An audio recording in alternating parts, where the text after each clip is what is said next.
ஆண்டவர் மேலும் உங்கள் உயிர் மேலும் ஆணையிட்டு சொல்கிறேன், நான் உங்களை விட்டு போக மாட்டேன். எழுந்திருந்து அவள் பின்னே போனான்.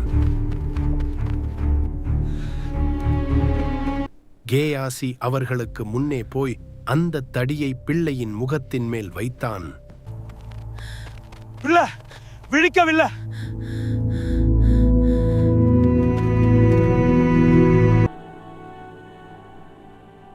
எலிசா கர்த்தரை நோக்கி வேண்டுதல் செய்த போது அந்த பிள்ளை 7 தரம் தும்மி தன் கண்களை திறந்தான்.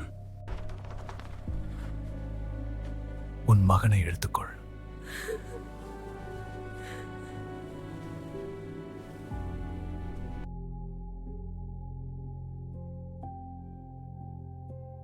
பெரிய பானையை அடுப்பிலே வைத்து தீர்க்கதரிசிகளின் புத்திரருக்கு கூழ் காய்ச்சு. ஐயா, தேவனுடைய மனுஷனே,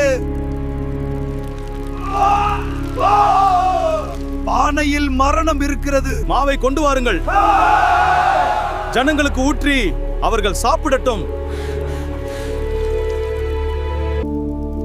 நன்றி. மரணம் இருந்த இடமா தேவன் ஜீவனை கொடுத்தார். இவை முதற் பலன்கள். தேவனுடைய மனுஷனுக்கு கொண்டு வந்தேன். ஜனங்களுக்கு கொடு, அவர்கள் சாப்பிடட்டும். இதை நான் எப்படி 100 பேருக்கு முன்வைப்பது? அதை ஜனங்களுக்கு கொடு, அவர்கள் சாப்பிடுவார்கள், மீதியும் இருக்கும் என்று கர்த்தர் சொல்கிறார். அவர்கள் சாப்பிட்டார்கள். கர்த்தர் சொன்னது போலவே மீதமும் இருந்தது.